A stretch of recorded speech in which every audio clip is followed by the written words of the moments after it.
Welcome to Baz Travels. After driving 14,826 kilometers through 24 states and Washington, D.C., I've seen rocket launches to the Grand Canyon and Hoover Dam. I've explored Route 66, ghost towns, deserts, snow, and beaches on both coasts.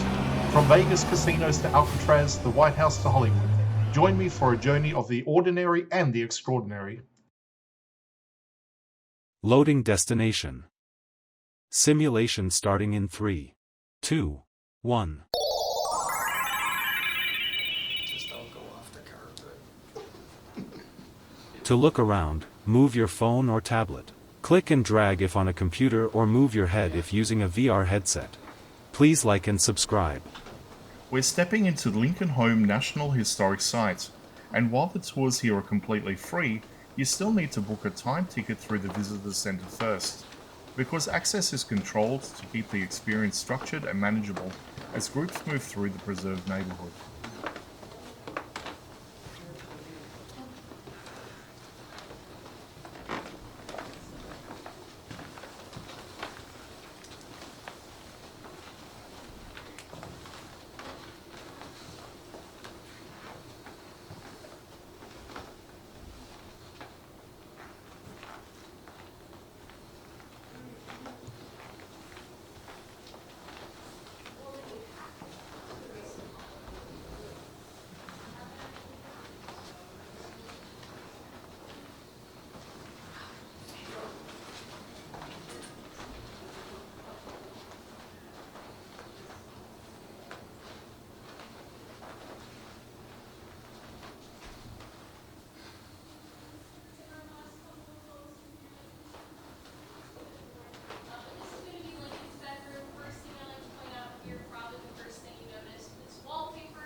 Middle's also fine. I saw a few thumbs up, a lot of just like, kind of reactions, and that's totally fair. This wallpaper is not everyone's favorite, but the Lincolns must have liked it because this is the only original wallpaper pattern that we have in the entire house. The rest of the house, like I said, kind of our best guess at what the Lincolns had, but in this case, a section of the original wallpaper was found and removed during the restoration process. It was reproduced, the reproduction put back up on the walls for us to either love or hate, whatever you do with it. But it is a French design, probably influenced by Mary. She was fluent in French from 12 years of formal education. Pretty different from Lincoln's less than 1 year of formal education. They definitely came from different backgrounds. But I mentioned downstairs that initially that's where their bedroom was until they added the second story. When they did that, they opted for a bedroom suite. That means that the room you're in right now is Abraham's half of the suite. The room behind me was Mary's. That was the style of the time back then, big status symbol. Showed people you had a lot of money if you could afford all this luxurious space. Also could have served some practical purposes for the family. Lincoln was often up late at night working at his writing desk back there, and Mary, unfortunately for her, had to share her half of the bedroom suite with the two youngest Lincoln boys. Lily and Tad slept on a bed that pulled out from underneath their mother's bed. But I did point out that writing desk back there. That is my favorite artifact to point out in this room. It is Lincoln's real, original writing desk. Looks maybe a bit small for a guy who's 6'4", but we think that he probably purchased it when he first started out as a lawyer in Springfield. It was probably all he could afford, but he did write many speeches and debates at that desk. Also original in this room are going to be that wardrobe behind you, as well as the chest of drawers. And unfortunately, no, the boots and the hat down there were not his, but the boots are his size 14, so I imagine he had a hard time finding shoes to fit him. And just like here in Lincoln's room, we have something special to him, that desk. As we make our way through Mary's half of the bedroom suite, we'll see something special to her. The chest of drawers to the left of Mary's bed is a Todd family heirloom, so Mary brought it with her from Kentucky when she moved here to Springfield. It's over 200 years old, making it the oldest Lincoln artifact in the house and older than the house itself. So take a look at that as we make our way into the back hallway to see our final two bedrooms.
back here versus the rest of the house. No more fancy wallpaper on the walls. And that's because the only people that really be back here be family and hired staff, so no need to put the fancy wallpaper up if no one's really gonna see it.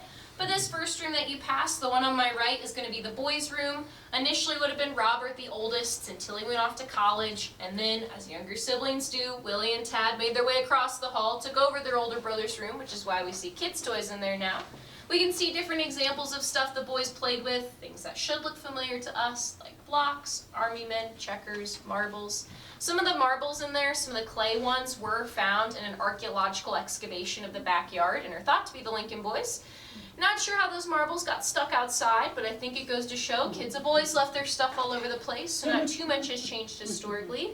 Another thing to point out in their room is that there's a nice big window. I'm sure it let in a lot of natural light, a nice breeze, but a bit of a design flaw right outside that window is the roof for the porch down below. And you can probably guess where this is going, but there are stories of the Lincoln boys climbing out their window onto that roof. Sometimes they would yell at people as they walked by. If it happened to be election season, they might yell at them to vote for their dad, which is at least kind of sweet. A little bit less sweet, though, is that they would also go out there with fishing poles and try to knock people's hats off as they walk by. So the Lincoln boys were definitely always getting into something, and someone who would probably be trying to help corral them are going to be the hired staff. That's what that bedroom at the end of the hall on the left is. The Lincolns did hire people to help with cooking, cleaning, taking care of the kids. They were paid a weekly wage. They could stay here and live with the Lincoln family if they wanted to. Mostly would have been young women and girls, and I know it doesn't sound like the most glamorous job, but there wouldn't have been a lot of opportunities at the time for women and girls to have a job and make money, so this is one of the rare chances where they can do that. My favorite thing to point out in that room is the flooring. It's the only original flooring we can still see in the entire house, and the Lincolns did paint it that red color. Also back here in this hallway we have these two closed doors. Both of those are going to be closets. The Lincolns, just like us, also had stuff they had to put somewhere, and these are two places they could put it. The last room that we're going to see is going to be the kitchen, but before we do that, any questions up here? If not, we can head down those stairs into the kitchen. Definitely take your time, use the handrails, all that good stuff.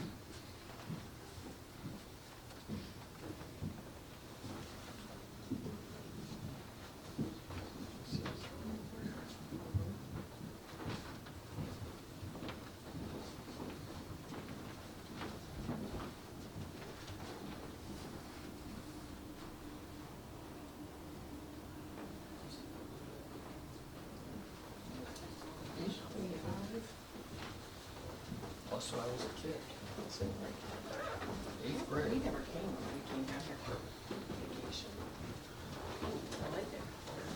I think we come around the front door kind of. Yep.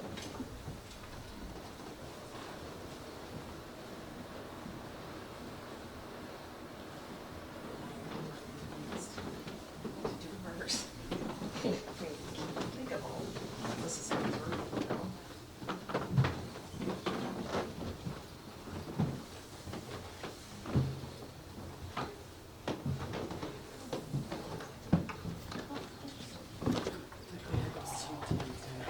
Alright, and here in our kitchen there's one thing I like to point out, the only original thing, and no it's not any of that food, but it is going to be the stove in front of you guys. That is the Lincoln's original approximately 600-pound cast iron stove. Probably still here because no one wanted to move the stove, but at least now we get to enjoy it. This is that stove that cost about the same as the stereoscope that we saw earlier, and the family purchased this around the time they were getting ready to leave for DC. So we kind of think of it as a symbol of their intention to come back to Springfield after Lincoln was done serving his time in the presidency. This would have been a big investment into their family and their future here. There's even a story about Mary asking Lincoln if they could take the stove with them to DC, but Lincoln did assure her that no, they would have stoves at the White House, they could leave theirs here. And unfortunately though, no Lincoln would ever return to live in this home. After Lincoln's assassination in 1865, they would never come back to live in this house, so a bit of a tragic end to the family's time in Springfield. But the last thing I like to point out is not an object, but the size of this room. Might feel a bit small, but it is about the same as those entire log cabins that Abraham Lincoln was born and raised in Indiana and Kentucky that he shared with up to 7 other family members at a time. So if you can imagine living in this room with 7 other people, that would have been a similar experience to what he had growing up.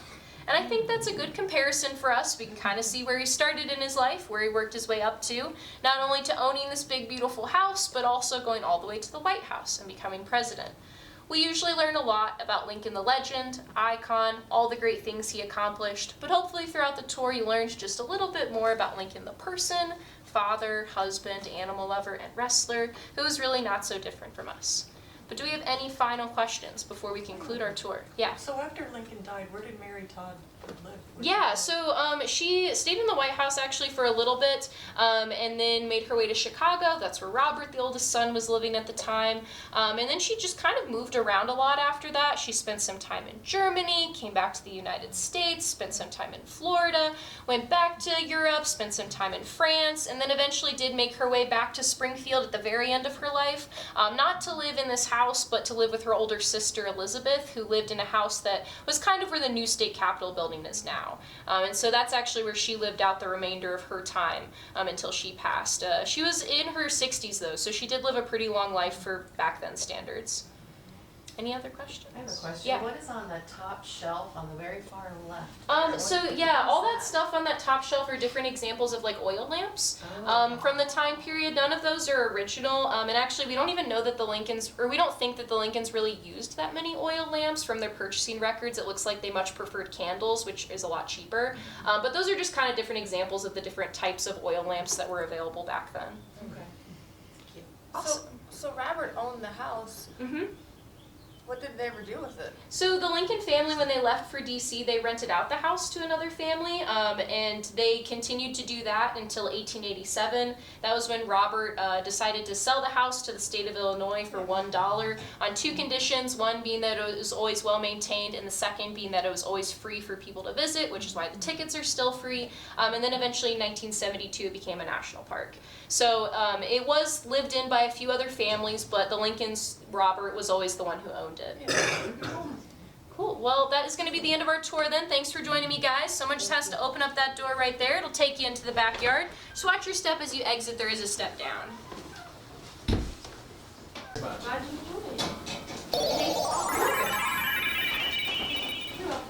Simulation terminated.